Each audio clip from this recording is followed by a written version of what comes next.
안녕하세요. 명지대학교 전자공학과 교수 홍상진입니다. 이번 시간에는 틴필름 챕터 중에 PVD 공정 장비에 대해서 학습하겠습니다.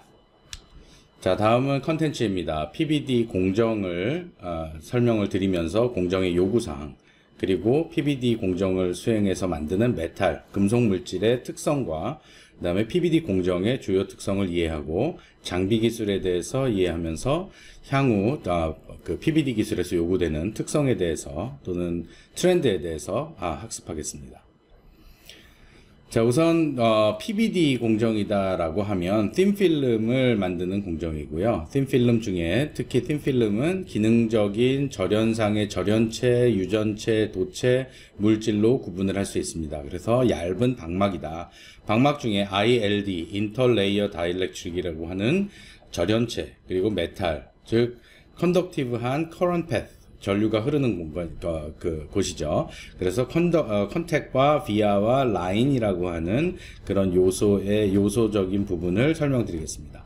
자, 그림을 보시면 여기에 간단한 CMOS 인버터 회로인데요. CMOS 인버터 회로의 왼쪽에 P타입의 MOSFET, 즉 PMOS가 있고 오른쪽에 NMOS가 있죠. PMOS와 NMOS가 게이트로 연결이 되어 있고 저 뒤에 연결이 되어 있을 거지만 단면도에는 보이지 않습니다.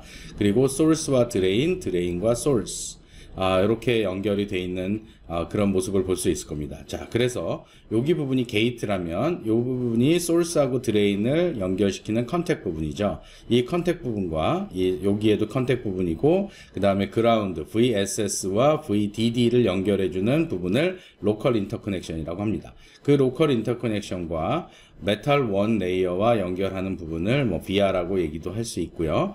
여기 부분을 컨택이라고 얘기도 할 수 있습니다. 그래서 이렇게 메탈 컨택 부분이 바로 메탈 원부터 소스하고 드레인까지 연결되어 있는 부분을 컨택이라고 얘기를 하고, 그 다음에 여기가 평평한 메탈 라인이 존재하죠. 메탈 라인과 그 위에 메탈 라인 사이에는 VR로 연결이 되어 있습니다. VR로 연결이 되어 있는 메탈 라인과 메탈 라인 사이를 인터레이어 다이렉트릭이라고 하죠. 그래서 요 메탈 레이어와 요 메탈 레이어를 구분하는 그런 인터레이어 머티리얼스, 인터레이어 다이렉트릭이라고 하고, 그 다음에 요런 비아와 비아 사이에 요 메탈들, 그래서 IMD라고 표현을 합니다. 인터메탈 다이렉트릭이다 라고 해서 IMD라는 용어를 사용합니다. 그래서 여기에 나타나는 증착된 모든 틴필름, 즉 여기 베리어, 그다음에 여기 플러그, 여기 비아죠, 컨택이죠. 컨택, 메탈 라인도 여러 층으로 되어 있습니다. 이런 메탈 라인, 그리고 하얗게 되어 있는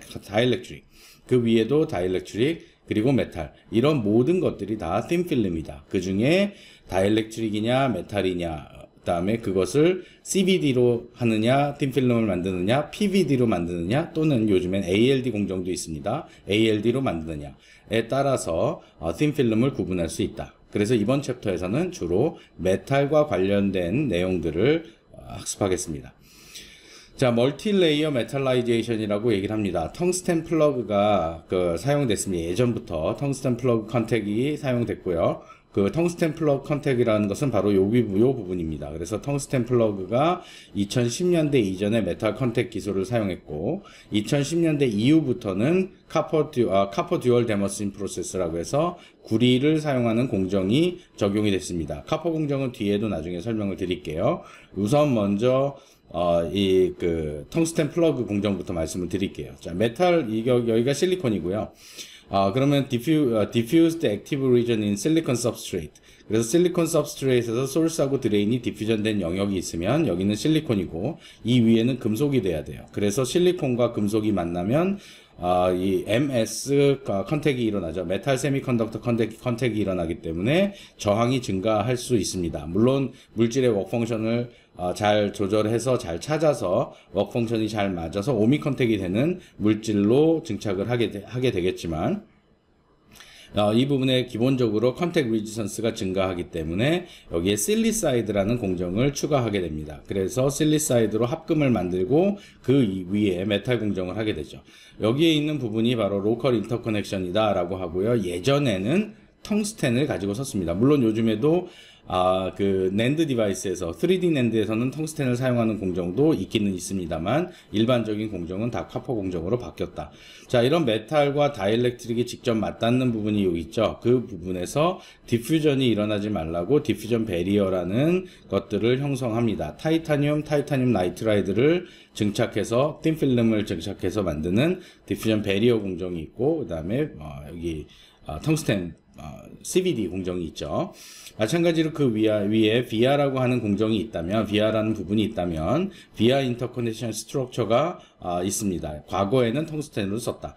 그리고 그 위에 메탈 라인이 있다면 메탈 라인이 밑에 다이엘렉트릭하고 만나야 되는 부분이 있어서 어드이션을 좋게 해주는 어드이션을 좋게 해주는 그런 필름을 증착을 하고 그 위에 메인 메탈을 증착을 합니다. 물론 그 이외에도 디퓨전 하지 말라고 디퓨전 배리어를 사용해서 멀티 스택의 그런 메탈 스택의 인터커넥션을 만들고, 그런 메탈 스택의 인터커넥션이 멀티 레이어로 있다라고 해서 멀티 레이어 메탈라이제이션이라고 얘기를 합니다. 참고로 카퍼 데머신 프로세스를 보면 여기에는 색깔이 모양이 이렇게 다 다르게 표현되어 있지만 여기는 다르지 않게 나타나죠. 그래서 올 카퍼 공정입니다. 전부 다 같은 물질이에요. 비아와 메탈 라인이 같은 그런 물질로 카퍼를 일렉트로 플레이팅, 도금을 해서 만드는 카퍼 플레이팅 공정입니다. 나중에 뒤에 또 설명을 드리겠습니다. 자, 뒤에서 듀얼 데머신 프로세스라고 하는 그런 과정이 있는데요. 컨택 부분과 로컬 인터커넥션 비아 메탈 라인을 동일한 금속으로 만듭니다. 카퍼라고 하고 CU라고 하죠. 어떤 사람은 이거를 쿠퍼라고 하는, 쿠퍼가 아니고요. 카퍼입니다. 코퍼도 아니고 카퍼라고 하는 카퍼 공정을 사용하죠.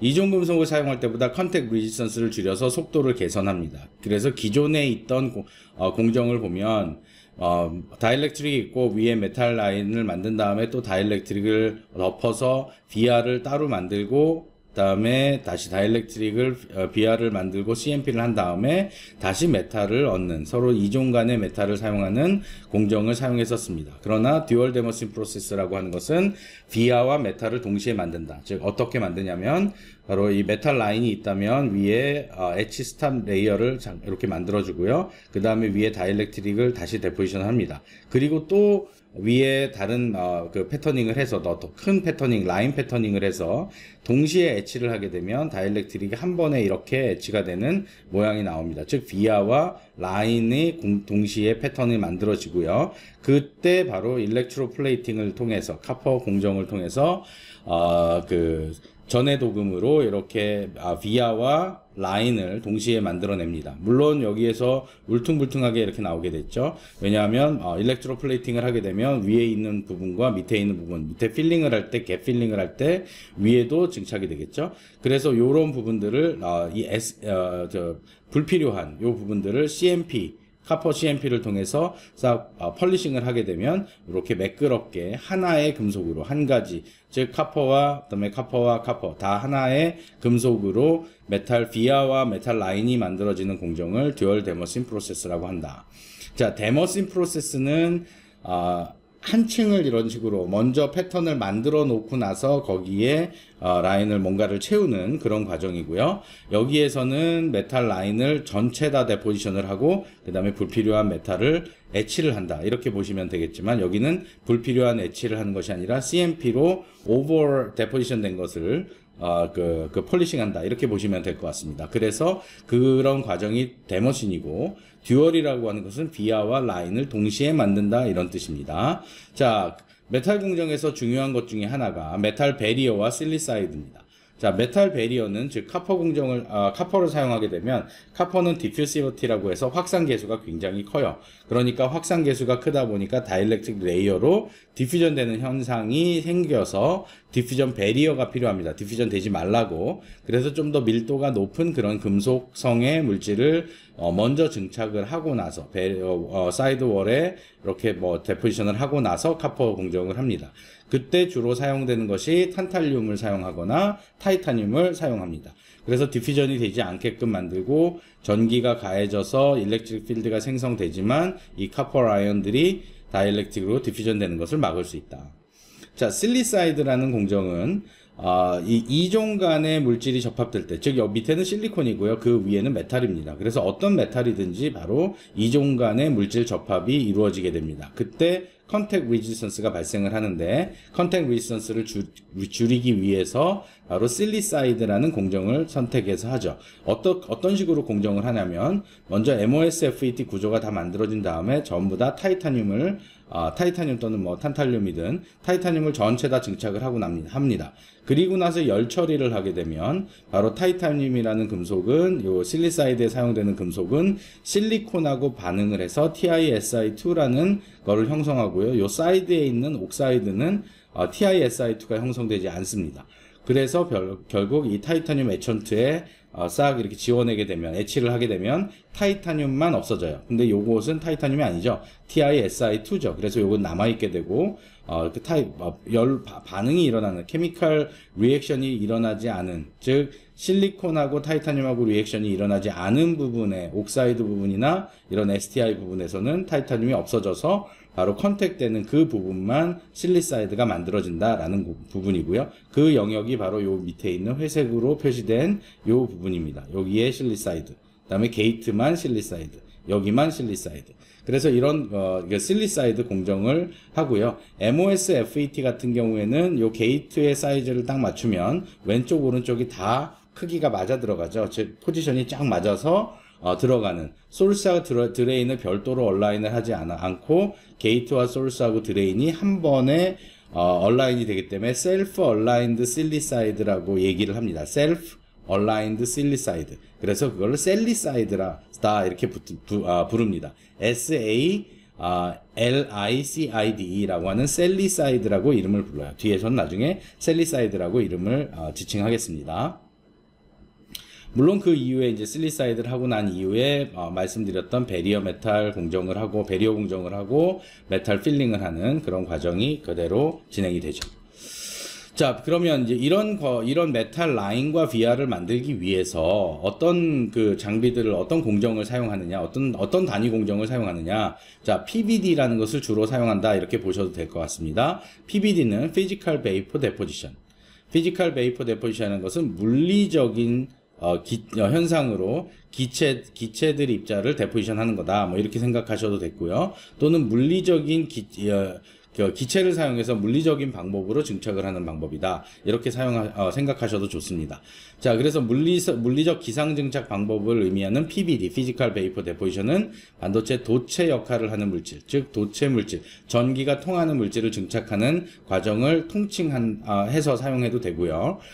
주요 반응 메커니즘은, 즉 케미컬 리액션은 일어나지 않지만 주요 프로세스 메커니즘은 아르곤 가스를 사용해서 아르곤 플라즈마를 만들어서 아르곤 플러스라는 입자들이 증착을 하고 싶은 그 소재, 물질, 금속이라고 하죠. 금속 물질에 꽝 하고 부딪힌 이후에 스퍼터링이라는 현상이 발생을 합니다. 그래서 금속 입자가 떨어져 나오는 그런 현상이 생기고요. 그 떨어져 나오는 금속 입자가 웨이퍼 표면에 증착이 되는 과정을 우리가 스퍼터링이라는 과정으로 얘기를 하고, 그 스퍼터링을 사용하는 장비가 바로 스퍼터링이라는 메커니즘에 의해서 운영되는 장비가 PVD다.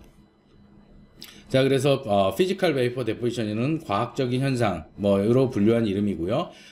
스퍼터링이라는 것은 어떤 현상이 일어난다, 이렇게 관찰되는 현상으로 분류하는 이름이다라고 해서 스퍼터라는 장비가 PVD 장비라고 얘기할 수 있고, 그 안에서 이루어지는 현상이 스퍼터링이다. 그걸 과학적으로는 Physical Vapor Deposition이다, 이렇게 이름을 붙입니다.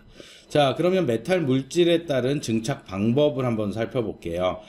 베리어 메탈로 사용되는 타이타늄이나 타이타늄 나이트라이드는 스퍼터를 사용하거나 CVD를 사용하거나, 요즘은 타이타늄 나이트라이드가 ALD로도 사용되기도 합니다. 근데 베리어 메탈로 사용할 때는 구조가 많이 복잡하지 않기 때문에 아직까지는, 그래서 스퍼터나 CVD를 사용하고 이제 앞으로는 ALD를 사용할 수 있다. 자, 컨택 갭필을 하기 위해서는 과거에는 텅스텐을 썼는데 요즘은 카퍼를 사용하고 있다. 텅스텐 CVD를 사용하고요. 커패시터의 배리어를 만들 때는 타이타늄 나이트라이드로 ALD를 사용한다. 자, 셀리사이드라고 하죠. 타이타늄과 코발트 같은 물질을 스퍼터링한다. 메탈 라인을 만들 때 과거에 알루미늄을 주로 많이 썼고요. 지금도 일부 제품은 알루미늄을 쓰고 있지만 라인을 만들 때 요즘은 이제 카퍼를 공정을 주로 더 사용을 합니다. 자, 시드 베리어라고 해서 일렉트로 플레이팅, 도금이 되기 위해서 어떤 물질이 필요한데 그 물질을 이 탄탈륨 나이트라이드는 베리어 물질이고요. 거기에 카퍼 시드라고 해서 그 구리의 어떤 뭐 씨앗이라고 이렇게 표현할 수도 있고 카퍼 시드라고 이렇게 부릅니다. 처음에 그 구리 입자들을 형성하기 위해서 스퍼터로 공정을 하거나 또는 CVD로 공정을 하기도 합니다. 그래서 이런 CVD와 ALD 공정뿐만 아니라 주로 스퍼터 공정을 사용해서 메탈을 많이 증착을 한다, 이렇게 보시면 될 것 같습니다. 자, PVD 시스템의 종류에 대해서 설명을 드리면 뭐 여러 가지 장비들이 장비의 구조를 가지고 있습니다만 기본적으로는 스퍼터링이라고 얘기를 하는 일반적인 것들이 바로 여기 substrate 홀더가 있고요. substrate 홀더라는 것은 기판을 잡아주는 재료입니다.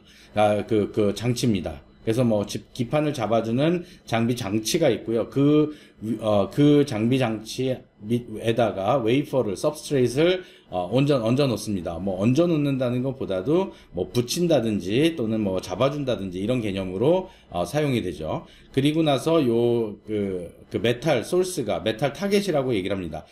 실제 메탈이라는 그 재료가 아래에 위치해서 요 밑에는 아이온 건이 달려서 여기에서 플라즈마를 발생시키고 발생된 플라즈마에 의해서 여기 이 메탈 타겟을 땅 때리게 되면 스퍼터링이 일어나는데, 스퍼터링은 사방팔방으로 튀어나가는 튀어나가는 현상이에요. 그래서 그 튀어나간 입자들이 위로 튀어나가서 기판에 달라붙는 그런 과정을 일반적인 스퍼터링이라고 얘기를 하는데, 여기 이런 장치뿐만 아니라 이게 뒤집힌 장치도 있어요. 즉 기판을 아래에 놓고 타겟을 위에다 놓은 장치도 있습니다. 그래서 그림상으로는 왔다 갔다 할 수 있지만 저희 그 학교에 가지고 있는 장비는 좀 간단하게 구현하기 위해서 이렇게 아주 기본적인 장치를 보유하고 있습니다. 나중에 기회가 되시면 여러분들도 이런 식으로 구성되어 있는 장비를 사용할 거예요. 물론 여기 이 아이온건에는 DC 서플라이를 할 수도 있고 RF 서플라이를 할 수도 있습니다. 그래서 저희가 학교에서 가지고 있는 장비는 이 타겟이 하나만 있는 것이 아니라 타겟이 3개 이상 멀티 타겟을 가지고 있는 그런 장비고요. 그래서 멀티 타겟의 코스퍼터링이 가능한 장비를 가지고 있습니다. 자, 그래서 이 건이 있고 아이온 건이 있는데 이 이온은 이제 아이온건이 있고요. 여기에 바로 메탈이 이렇게 있습니다. 동일한 메탈을 사용할 수도 있고, 그다음에 서로 다른 메탈을 사용할 수도 있습니다.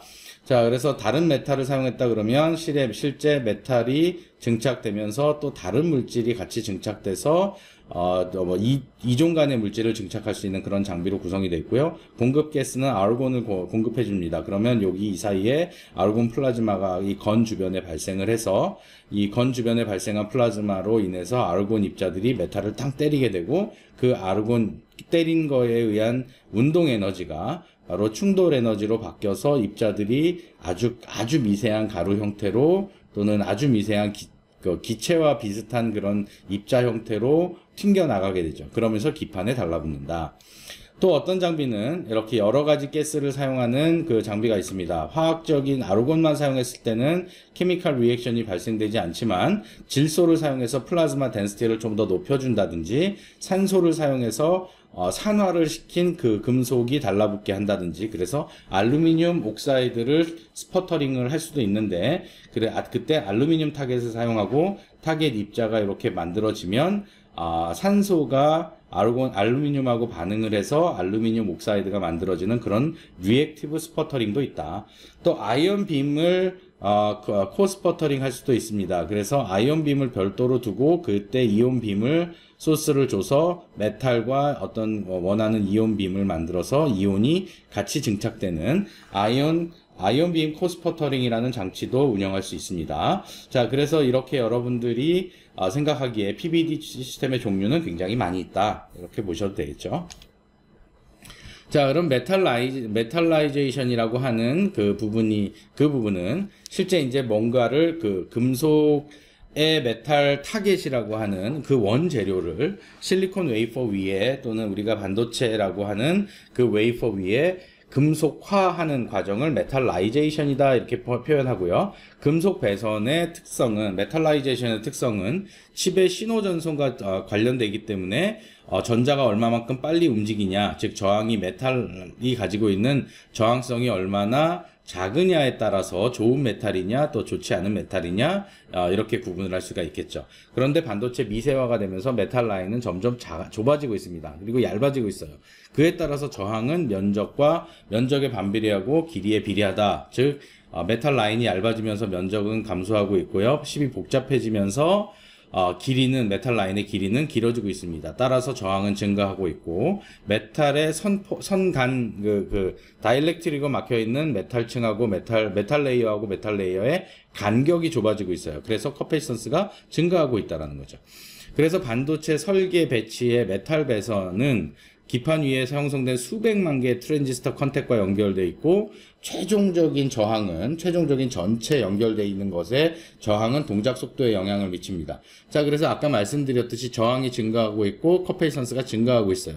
따라서 RC 딜레이가 증가하고 있다는 얘기죠. 그 RC 딜레이가 증가하고 있다는 얘기는 게이트가 줄어들어서 게이트가 만들어내는 딜레이, 즉 채널을 형성하기 전까지의 딜레이는 줄어들고 있지만 메탈 라인에서 발생하는 딜레이는 늘어나고 있다. 즉 인터커넥션 딜레이는 늘어나고 있어서 그 인터커넥션 딜레이를 줄이는 것이 이 메탈라이제이션 공정에서 중요한 관점이다. 즉 메탈라이제이션에서 얘기하는 RC 딜레이라는 것은 그 메탈의 thickness, 두께에 반비례하죠. 즉 두께가 두꺼우면, 메탈 두께가 두꺼우면 전자가 지나가는 면적이 커지니까 저항은 감소하는데 미세화가 되니까 두께는 낮아지고 있어요. 그러니까 thickness가 작아지고 있으니까 RC 딜레이가 커지고 있다는 얘기죠. 자, charge density는 제가 말씀드리지 않고요. L이라고 하는 것은 바로 게이트의 사이즈입니다. 게이트의 사이즈가 작아지면 작아질수록 이게 제곱배에 대해서 RC 딜레이가 작아지고 전체 딜레이는 작아지고 있지만 이 다이렉트릭 컨스탄트를 한번 볼게요. 즉 다이렉트릭 컨스탄트라는 것이 K 값이 작아져야지만 RC 딜레이가 작아질 수 있어요. 그래서 인터커넥션을 사용하는 또는 이 메탈라이제이션 공정에서는 다이렉트릭 컨스탄트가 높은 것을 사용하면 RC 딜레이가 커지고 다이렉트릭 컨스탄트가 낮은 것을 사용해야 됩니다. 마찬가지로 다이렉트릭의 두께가 얇아지고 있어요. 즉, 메탈 라인과 메탈 라인의 간격이 얇아지고 있어서 요 thickness가 감소하고 있고요. 따라서 RC 딜레이가 증가하고 있습니다. 그리고 메탈 같은 경우에는 기존에 그 알루미늄을 사용할 때는 패터닝이 가능했었지만 카퍼를 사용하니까 그 드라이 에치가 불가능합니다. 그래서 패터닝이 안 돼요. 그러니까 카퍼를 사용할 때는 카퍼 드라이 에치라는 것이 안 되니 패턴 미세화에 문제가 있는 거죠. 그래서 그 문제점을 해결하고자 도금이라고 하는 공정을 개발했습니다. 일렉트로 플레이팅. 그 일렉트로 플레이팅을 사용한 듀얼 데머싱 공정을 개발했다는 것이고요. 이 메탈 자체는 일렉트로 마이그레이션 특성이 좋아야 됩니다. 일렉트로 마이그레이션이라고 하는 것은 전자가 이동하면서 전자의 운동 에너지가 세졌을 때 이 금속 입자를 충돌시켜서 그 금속 입자들이 이동하는 현상을 나타내고 있어요. 여기에는 불행히도 다행히도 화살표 모양으로 뭔가 만들어져서 제가 인위적으로 그린 것처럼 보이지만 그게 아니고 실제 이게 메탈 알루미늄 라인인데요. 이 알루미늄 라인에서 이 부분에 알루미늄이 없어진 거예요. 공교롭게도 그냥 화살표 모양으로 없어졌습니다. 이 없어진 알루미늄이 어디로 갔을까요? 바로 여기로 왔습니다. 그래서 이 선이 가깝게 메탈 라인이 가깝게 인접해 있다면 이런 식의 일렉트로 마이그레이션으로 인해서 메탈 라인에서 이렇게 뿌직하고 튀어나오는 힐락이라고 하는 것이 발생하거나 또는 수염처럼 휘스커라고 해서 수염이 이렇게 쭉 자라는 경우도 있습니다. 메탈 입자가 쭉 삐지고 나오는 거죠. 그래서 그런 휘스커가 만들어졌을 때 다른 옆에 메탈 라인을 터치하게 되면 바로 불량이 일어나죠. 쇼트가 되죠. 그래서 이런 메탈 라인에서 저희가 관심 있게 바라보고자 하는 것이 mean time to failure, 즉 언제 이 메탈 라인이 끊어질 것인가, 즉 어떤 경우에 이렇게 잘 끊어질 수 있는 것인가, 이런 것들이 끊어지기 전까지의 평균 시간을 mean time to failure라고 합니다. MTF라고 얘기를 하고, 그 MTF는 여기에 가해준 전류 밀도에 반비례합니다. 즉 전류 밀도가 낮으면 낮을수록 이런 현상이 덜 일어나기 때문에 meantime failure가 높죠. 즉 그래서 신뢰성 부분에서 meantime failure를 높게 가져가려면 전압을 적게 인가해줘야 되는데 전압을 적게 인가하려면 면적이 커야 돼요. 이게 다 반대네요. 자, 그래서 작아지죠. 동일한 전압을 가해도 면적이 작아지니까 이 전류 밀도는 증가할 수밖에 없고 이 전류 밀도가 증가하면서 결국은 MTF가 줄어들게 되겠죠. 그래서 반도체의 수명이라고 하는 것이 짧아지고 있습니다.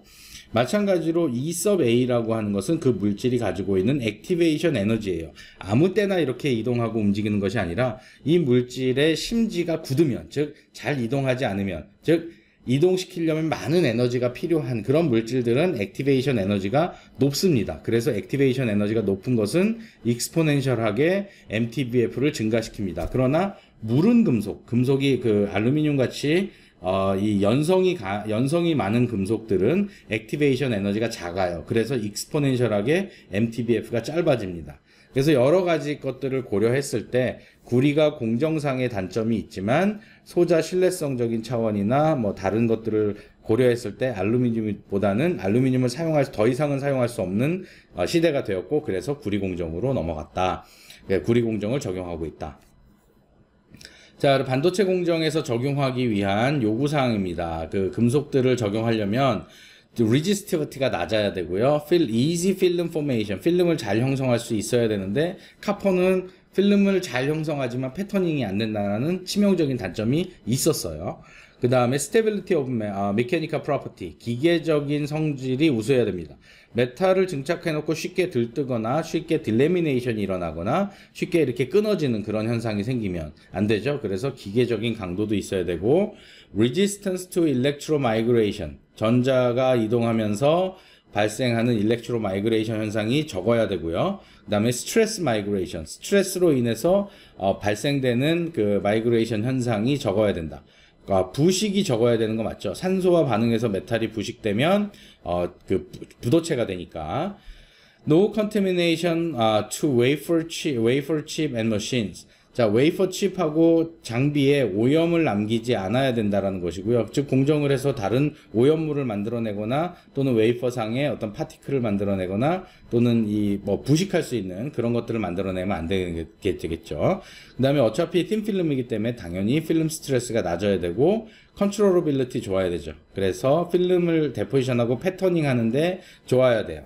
그래서 여러 가지 메탈을 고민하다가 정말 어쩔 수 없어서 카포 공정을 적용했고요. 그 이후로 한 15년, 20년 동안 카포가 큰 문제 없이 지금 잘 버텨주고 있습니다. 그러나 지금 서서히 이제 카포도 더 작아지고 더 미세화 패턴이 해지면 미세화로 가게 되면 문제가 생길 수 있는 그런 가능성도 존재한다. 자, 다음은 3D 모폴로지를 본 겁니다. AFM이라고 하는 Atomic Force Microscope이라고 하는 계측기를 사용해서 표면을 본 건데요. 이 표면의 러프니스도 러프니스가 이렇게 거칠지 않아야, 표면 거칠기가 크지 않아야 바로 전자가 표면을 따라서 잘 이동한다라는 것들입니다. 그래서 PVD 공정을 할 때 파워를 증가시킬수록 증착 두께는 증가하지만 방막의 거칠기도 증가합니다. 그래서 빨리 증착을 하기 위해서 파워를 증가시키는 게 좋은 방법이 아닐 수도 있다라는 설명을 좀 드렸습니다. 자, 이제 금속에 대한 이해를 좀 해볼게요. 이런 공정들을 가지고 우리가 뭘 만들었냐면 이런 배선을 만들었습니다. 즉 배선을 만드는데 그 배선의 재료가 무엇이냐. 그래서 메탈 공정에서 요구되는 사항을 이해하기 위해서는 금속의 특징에 대한 이해가 필요하다.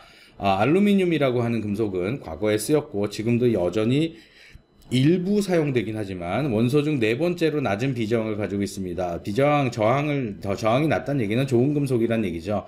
그리고 클로린 베이스드 플라즈마 에치가 가능합니다. 클로린이라고 하는 염소를 가지고 염소 성분의 가스를 가지고 에치를 하면 알루미늄 클로라이드라는 기체가 형성돼서 플라즈마 에치를 할 수 있어요. 그래서 공정 수월성 측면에서 굉장히 좋은 메탈입니다.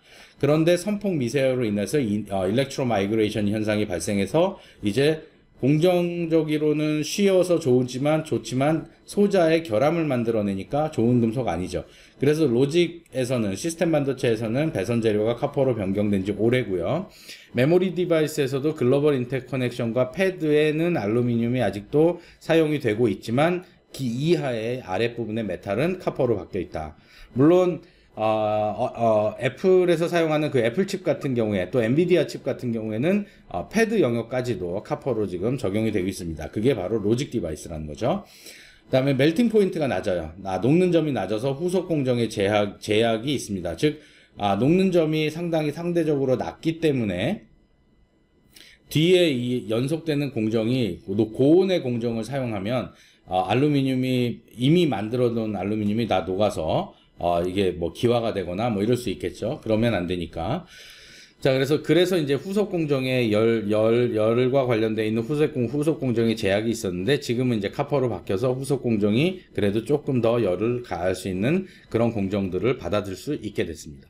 자, 물질의 저항 순서는 은이 저항이 가장 낮아요. 그런데 비싸죠. 구리, 그 다음에 금, 알루미늄이 싸요. 저렴하고, 그 다음에 성능도 좋아요. 그래서 알루미늄을 썼는데, 그것보다 더 저항성이 작은 금을 사용하려니 감당이 안 되고요.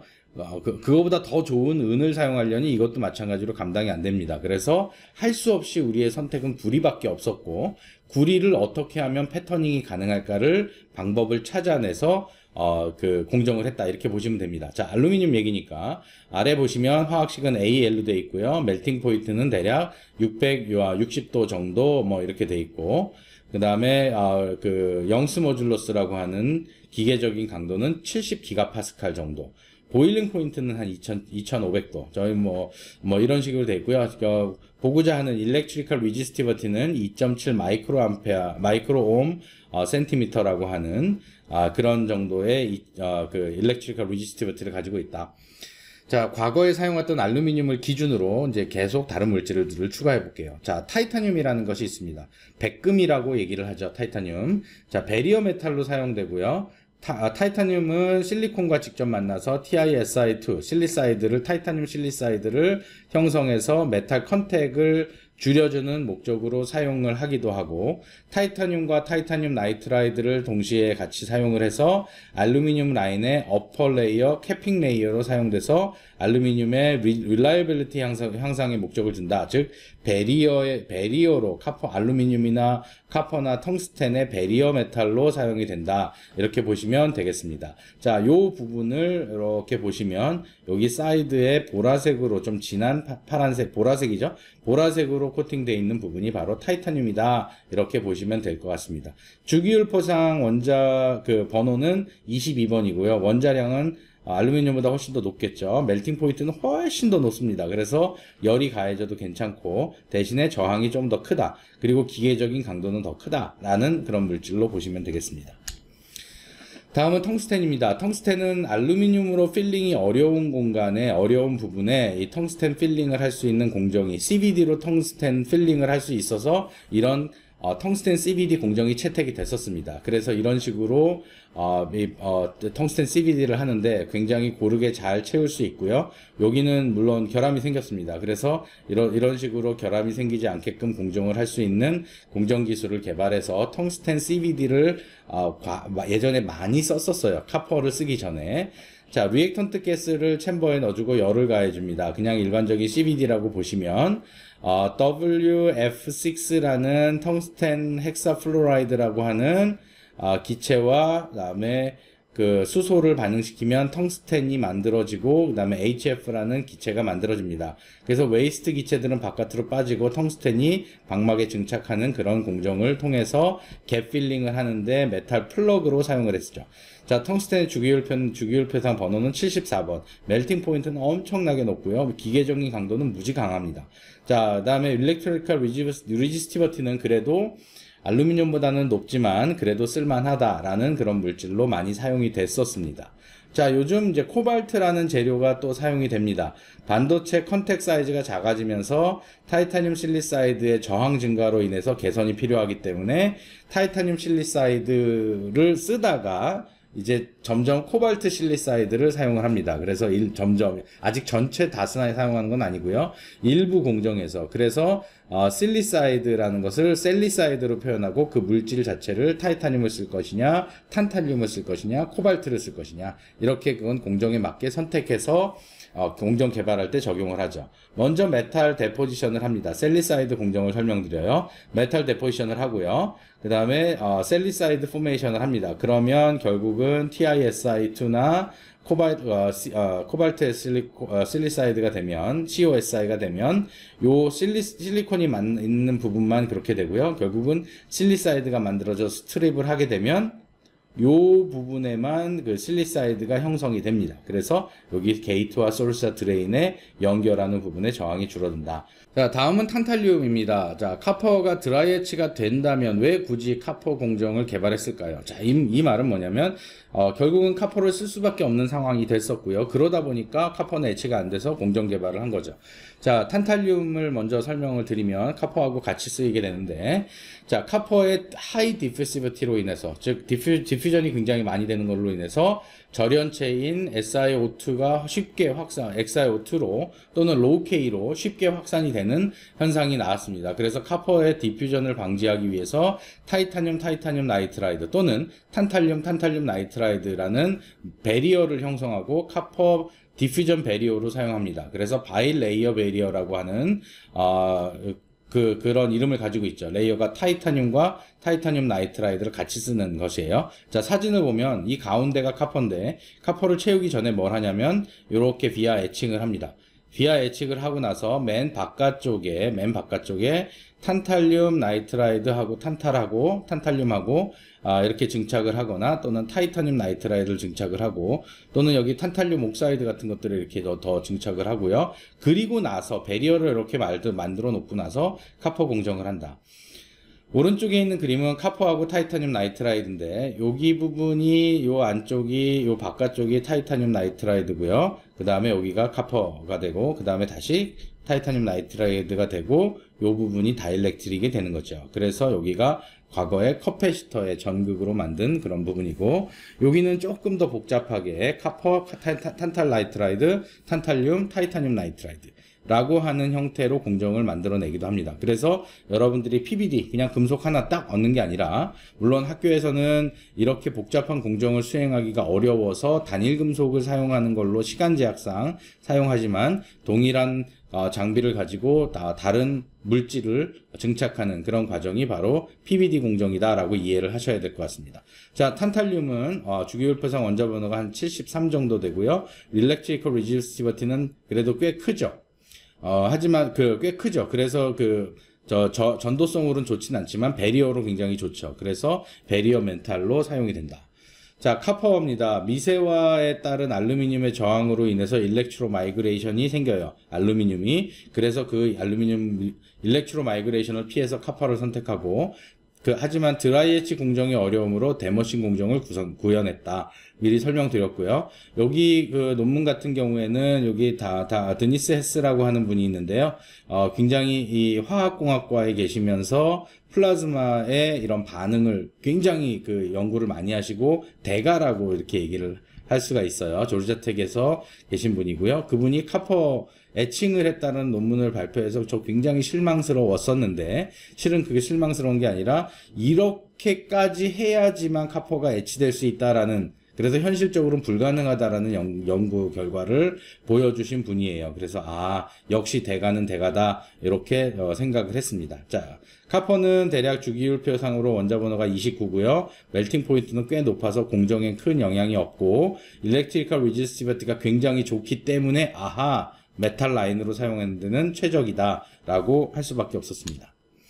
자, 이렇게 금속을 증착을 했다면 이제 금속의 특성을 이해했다면 금속이 증착을 한 이후에 어떤 특성을 가지고 있는지를 알아야 되겠죠. 물질 자체는 그런 특성이 있었지만 그럼 공정을 수행하고 난 이후의 특성은 어떠느냐? 바로 저항을 측정하는 것이죠. 메탈의 금속의 면저항을 측정하는 건데 면저항이라고 하는 sheet resistance는 단위 면적당의 저항으로 명목상 동일한 두께로 가정한 방막의 저항을 보는 겁니다. 자, 그래서 메탈 라인이 두께가 거의 동일하죠. 그러니까 동일하니까 그 방막의 두께를 다 같은 면에서 부피를 고려하는 것이 아니라 면만 고려하겠다.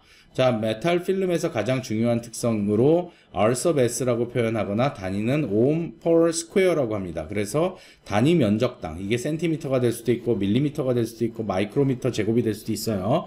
자, 그런 제곱당의 면적당에 얼마만큼 저항을 가지고 있느냐.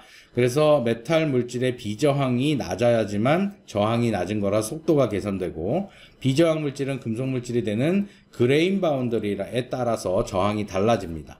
자, 어떤 일반적인 물질로 저항이다 라고 하면 R이라고 표현을 하고요. 그 저항은 이 resistivity라고 하는 저항성에 width와 length와 thickness라는 부피를 계산을 하는데, 그걸 sheet resistance로 바꿔내면 바로 sheet resistance는 이 두께를 같이 포함하고 있는 거죠. thickness를 포함하고 있는 부분입니다. 그래서 이 두께를 포함한 거에 W와 L의 비율이라는 것이 바로 면적이라는 단위 면적당 비율이 될 수가 있습니다. 그래서 이런 그 sheet resistance를 측정을 해서 이 비저항이 얼마다라는 것을 가지고 이 금속의 증착이 잘 됐다 안 됐다 이런 걸 알아내고요. 그럼 비저항을 측정하는 장치는 어떤 것이 있을까? 바로 4-point probe입니다.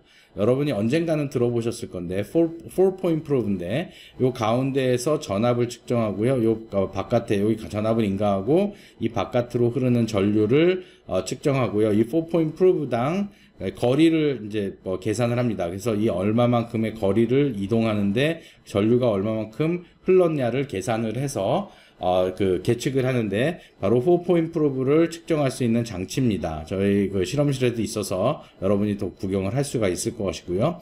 여기에 헤드가 달렸고 지그 모양이 있고 여기에 전압을 인가해서 전류를 측정할 수 있는 계측기가 있습니다. 그것을 컴퓨터로 받아서 계산을 해냅니다. 그래서 계산을 해낸 값을 가지고 우리가 읽어낸다 이렇게 보셔도 될 것 같아요. 이 계산을 하는 방법은 반도체 공학 교재에도 자세히 나와 있습니다. 자, 컨택 실리사이드입니다. 컨택 실리사이드는 타이타늄이나 코발트나 니켈도 사용을 하는데, 자, 반도체 집적 소자에서 실리콘과 메탈 간의 접합을 해야 되고, 그때 바로 접합을 하게 되면 메탈 세미컨덕터 컨택으로 오믹 컨택이 만들어지면 굉장히 좋겠는데, 간혹가다 재료에 따라서 렉티파잉 컨택이 만들어집니다. 저항이 높죠. 그래서 이 저항을 낮추기 위해서 실리사이드를 한다. 자, 그 실리사이드의 프로퍼티를 보면 thin film resistivity가 상당히 낮습니다. 그렇죠? 그래서 13에서 16 정도, 16에서 18 정도로 resistivity가 낮아져서, 실리콘은 엄청 큰데 낮아졌죠. 공정 온도라는 것은 고온이고 상대적으로 저온입니다. 그래서 고온 온도로서 처리를 할 때 바로 타이타늄 실리사이드를 할 것이냐, 온도에 제약이 있었을 때 저항을 좀 양보하더라도 코발트 실리사이드를 할 것이냐 라는 것들은 공정 설계하는 사람이, 공정 개발하는 사람이 선택을 하게 돼 있겠죠. 자, thermal stability는 별로 좋지 않지만 thermal stability가 상당히 좋습니다. 열이 가해져도 큰 변화가 없는 그런 물질이기 때문에 코발트 실리사이드도 괜찮다 라고 평가가 되고 있죠. 자, R sub S dependent to size. 자, resistivity의 그 변화예요. 큰 크기에 따라서.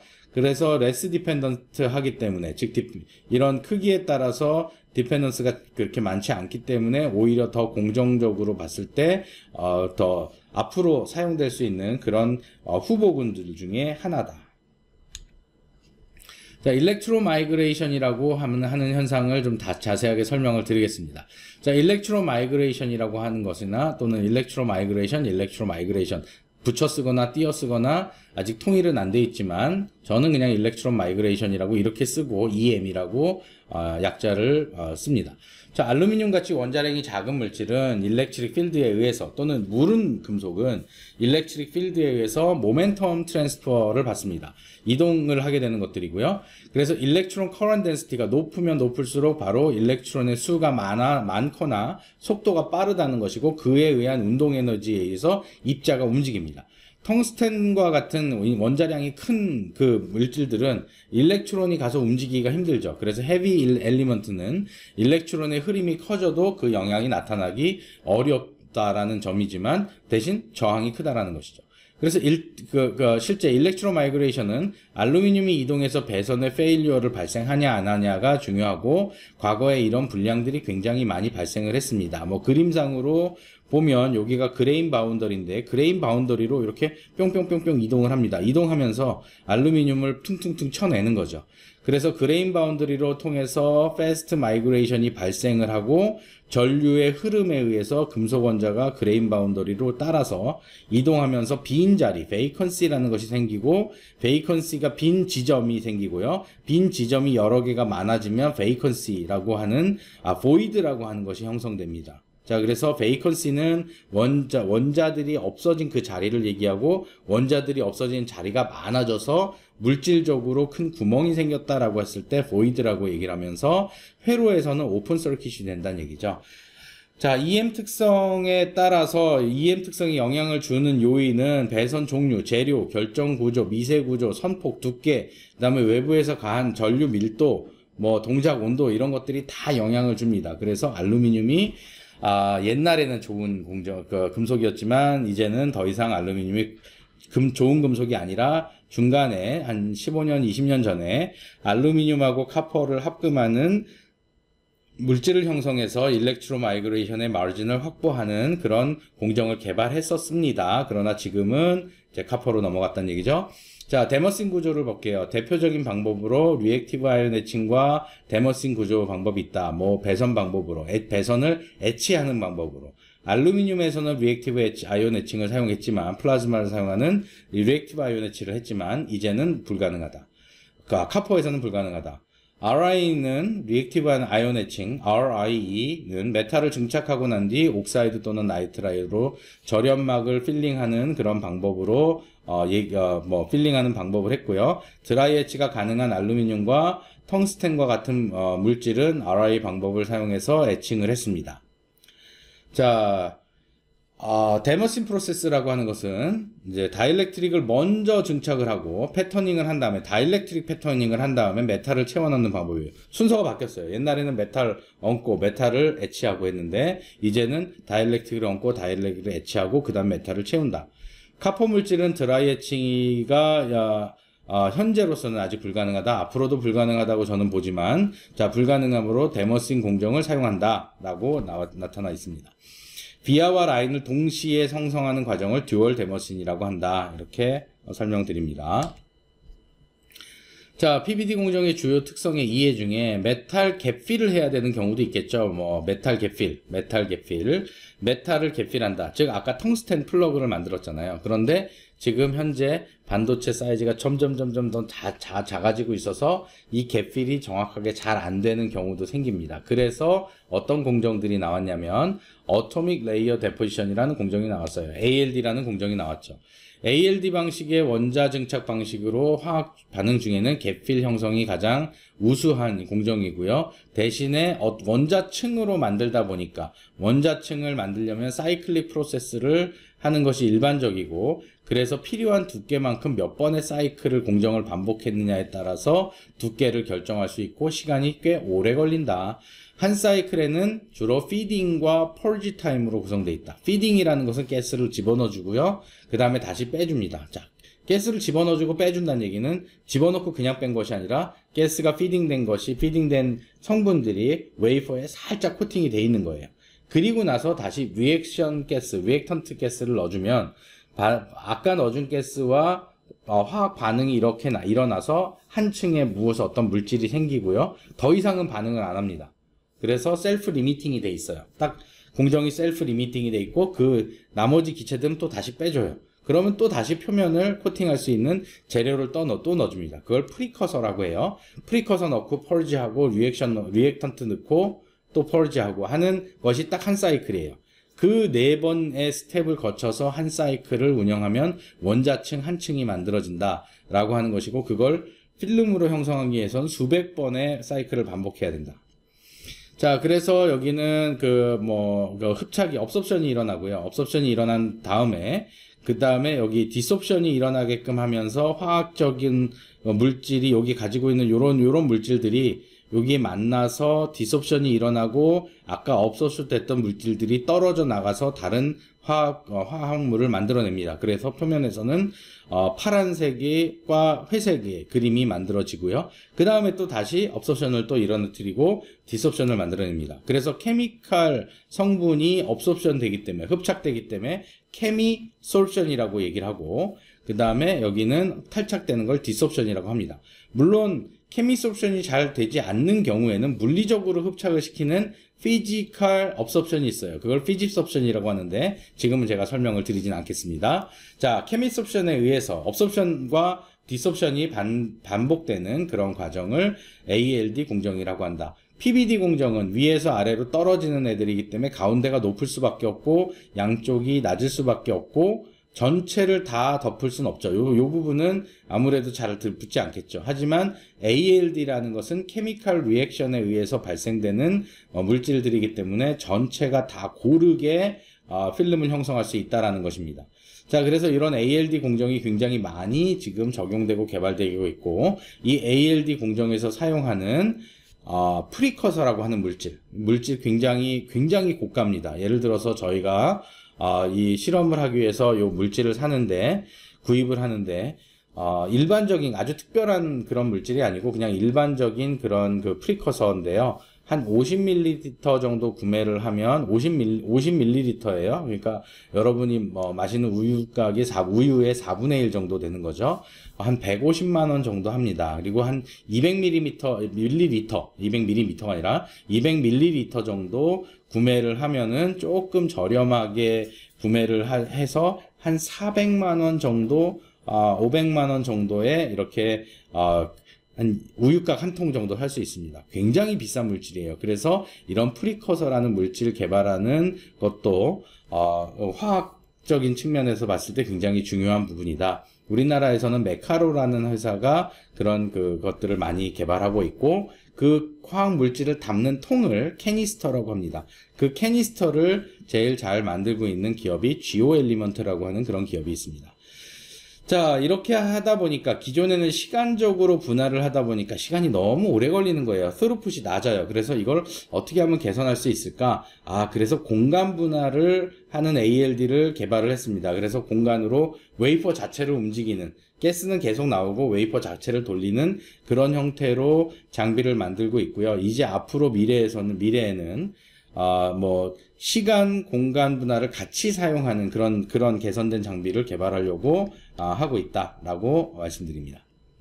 자, 이제 장비에 대해서 설명을 좀 드려볼게요. 이런 공정들이, 공정을 제가 디테일하게 설명드리려는 과정은 아니었지만, 이렇게 복잡한 공정이 있습니다. PVD 공정, 메탈인데 재료가 다 다르고요. 그 중에서도 유니포머티나 또는 컨포멀한 거나 아주 좁은 것들의 갭 필링을 하기 위해서, 갭 필링의 사이드월 코팅을 하기 위해서 ALD라는 장비를 사용했다라는 것을 설명을 드렸습니다. 그 PVD 장비 같은 경우에 좀 더 자세하게 설명을 드리면, 여러분이 잘 알고 있는 S사가 있습니다. S사의 경우에 팹은 인프라 기술이라고 하는 그 안에 속하고요. 그 인프라 기술이라는 그 영역 안에는 건축물을 짓는 것도 있고, 전력을 공급하는 것도 있고, 초순수를 공급해 주는 것도 있고, 가스 서플라이, 케미컬, 유틸리티 등을 다루는 인프라 기술이라는 부분이 있습니다. 그래서 여러분들이 공사를 하게 될 건 아니니까 건축물이라고 인프라 기술도 여러분들이 생각해서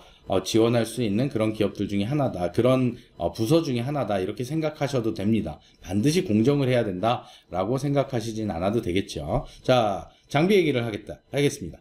팹 장비 구성 배치를 보면 클린룸이라고 하는 곳에 메인 장비를 배치하고요. 요 클린룸에 메인 장비를 배치하고 기타 컴포넌트는 2층이라는 플래닛에 장치를 합니다. 그래서 여기가 바로 인프라 기술에 속하죠. 메인 파워 박스가 있고, 전력을 공급하고, 칠러, 즉 온도를 일정하게 유지시켜주는 장치가 들어있고, 이것도 장비예요. 자, 파워박스도 있고, 힐 익스체인저, 열 교환기도 거기에 들어있습니다. CVD, PECVD나 열을 사용하는 장비에는 칠러와 열 교환기가 필수적인 장비입니다.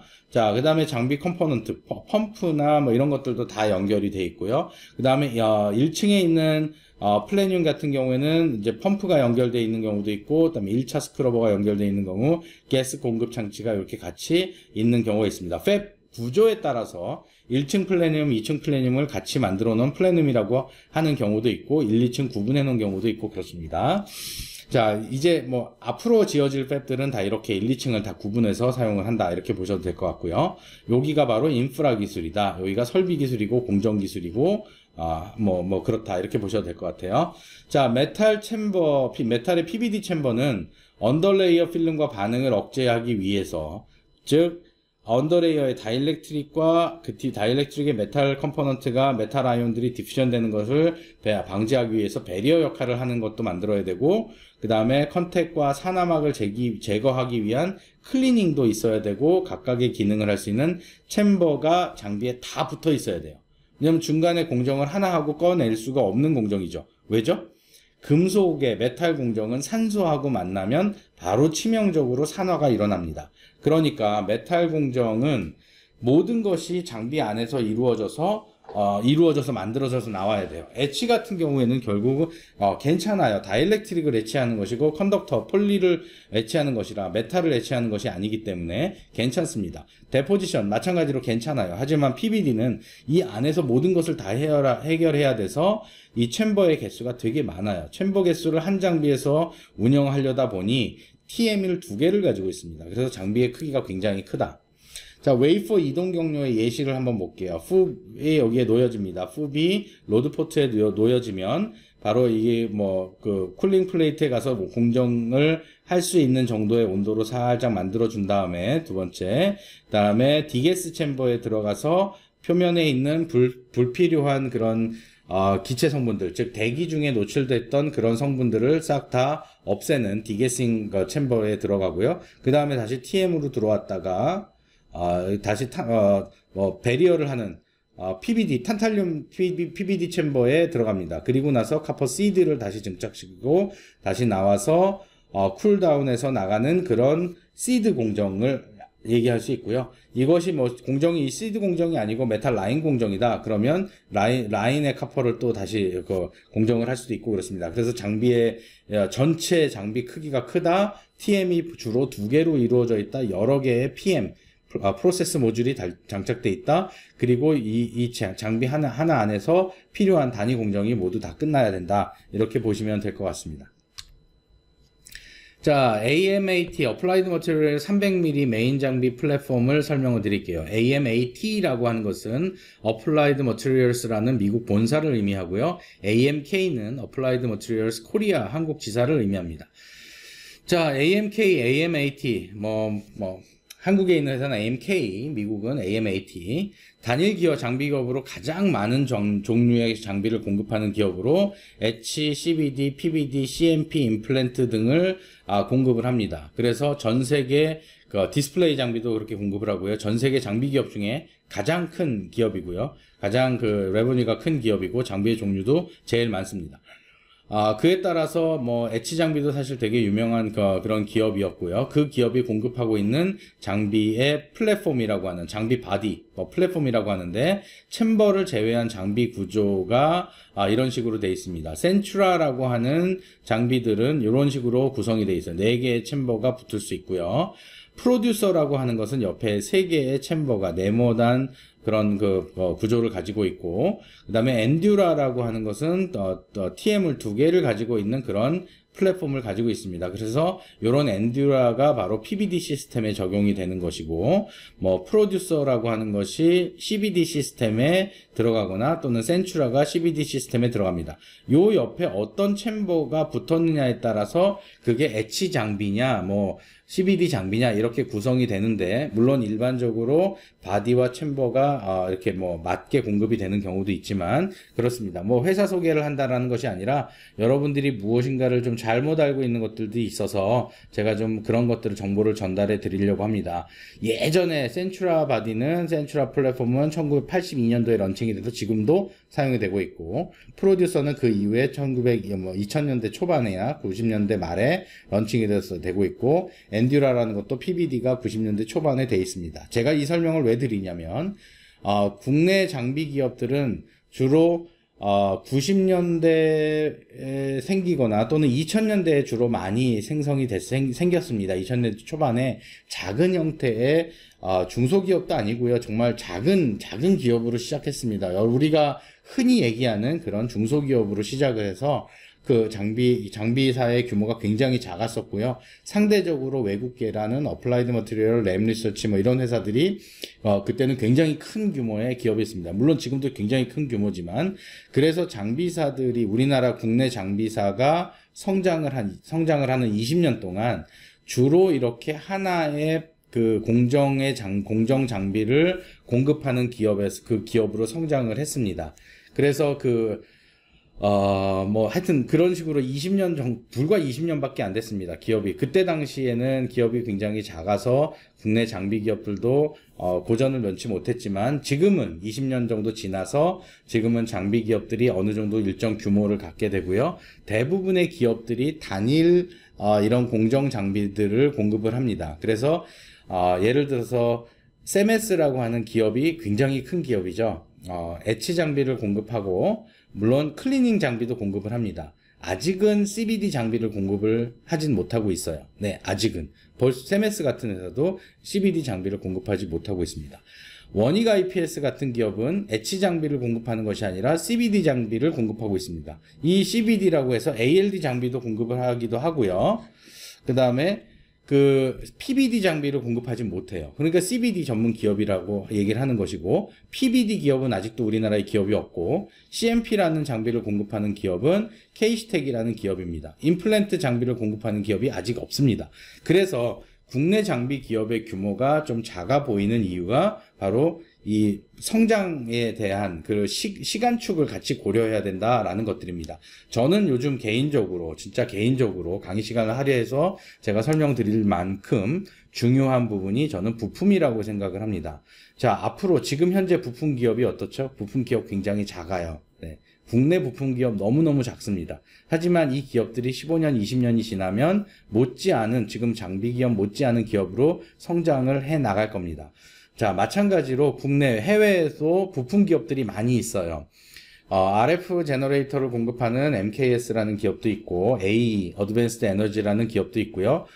여러 가지 기업들이 있습니다. 그 기업들 굉장히 글로벌 기업이고 큰 기업들이에요. 하지만 국내에도 그런 동일한 기술들을 공급하는 기업들이 있고 꾸준히 성장하고 있습니다.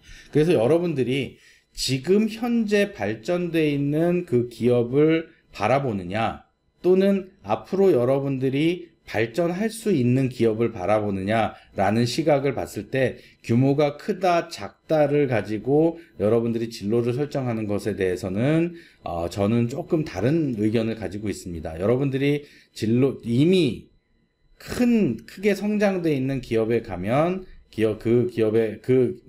가도 좋아요. 네, 좋습니다. 그런 시각을 가지고 있는 사람도 있고요. 또는 좀 작은 기업에 가서 앞으로 미래에 성장할 수 있는, 회사가 성장하면서 본인도 성장할 수 있는 그런 기회를 잡겠다라고 하는 그런 사람도 있을 겁니다. 자, 그래서 그런 부분으로 한번 생각해 보시라라고 시간을 좀 할애했습니다. 자, 어플라이드 머티리얼의 300mm PBD 시스템 중에, 그런 PBD 챕터니까 엔듀라를 조금 더 설명을 드리면, 자, 멀티레이어 메탈라이제이션 구조가 단순했을 때는 싱글 프로세스 시스템, 즉 이렇게 TM이 하나밖에 없는 그런 시스템을 쓰기도 했지만, 이제는 디퓨전 베리어, 그다음에 디게싱, 디퓨전 베리어, 클리닝 이런 것들이 다 필요하기 때문에, 그리고 필링도 해야 되고, 그래서 챔버가 더 많이 필요했고, 엔듀라 시스템 같은 경우에는 최소한 6개에서 8개 정도의 챔버가 이렇게 붙어 있습니다. 클린하고 PBD 챔버예요. 이 PBD 챔버에서 어떤 공정을 할지는 장비를 공급하는 쪽에서 거기에 적합한 챔버를 이렇게 갖다 붙입니다. 자, 그래서 그 장비가 하나가 완성이 되고요. 싱글 프로세스 시스템이라고 하는 부분은 이런 싱글 시스템인데, 즉 같은 챔버를 붙어 있는 시스템을 싱글 시스템이라고 합니다. 자, 그래서 이렇게 TM이 하나 있는 것도 있고 TM이 2개 있는 것도 있고, 같은 같은 종류의 메탈을 하는 싱글 시스템이 있었지만 이제는 인테그레이티드 프로세스 시스템이라고 하는 멀티 시스템을 사용합니다. 그래서 여기에 PVD도 있고 ALD도 있고 CVD도 있고 PVD도 있고 CVD도 있고 같이 이렇게 챔버를 붙여요. 그러면 이게 PVD 장비인가요? 아니면 CVD 장비인가요? ALD 장비인가요?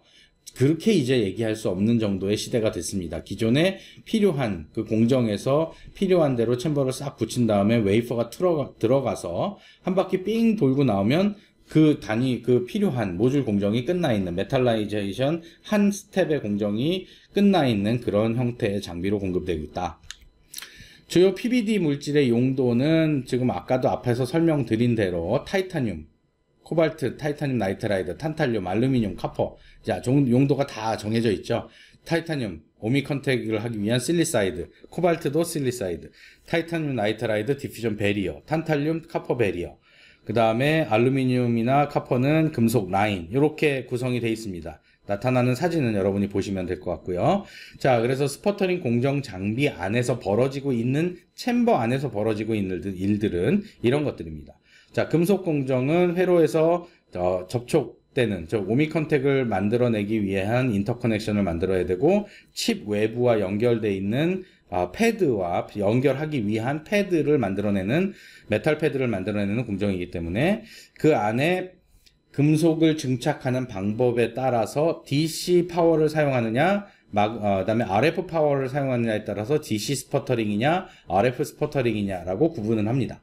물론 그리고 그 타겟 안에 플라즈마를 발생시키는 그 아이온 건에 의해서 플라즈마 건에 RF가 아니죠. 마그네트론, 즉 영구자석을 설치해서 플라즈마의 밀도를 아주 단단하게 만들었느냐, 밀도를 높게 만들었냐에 따라서 마그네트론 스퍼터링이냐 이렇게 구분을 하고요. DC 마그네트론 또는 RF 마그네트론 이렇게 구분을 하고요. 그 다음에 리액티브 스퍼터링이라고 하는 것은 실제 여기에서 산화 반응이 일어나서 다른 것과 어떤 케미컬 리액션이 발생해서 증착이 되는 것들을 바로 리액티브 스퍼터링이다 이렇게 얘기를 합니다. 그래서 스퍼터링 증착은 진공 상태에서 타겟의 고전압을, 여기 메탈 타겟이 스퍼터 타겟이네요. 여기 메탈 타겟이네요. 메탈 타겟의 고전압을 인가하고 타겟 주위에서 플라즈마 방전이 발생되게끔 하고요. 이 방전이 발생된 거에 의해서 아르곤의 양이온들이 전기적인 힘에 의해서 꽝 하고 충돌을 하게 만들어서 표면에서 입자들이 튀어나가게끔 만듭니다. 다행히도 아르곤은 화학 반응이 일어나지 않기 때문에 표면에 화학 물질이 생성되지는 않습니다. 자, 그래서 타겟에서 떨어져 나온 물질들이 나온 원자들을 기판 위에 증착시키는 일들이 바로 챔버에서 벌어지고 있다. 프로세스 챔버에서 벌어지고 있다.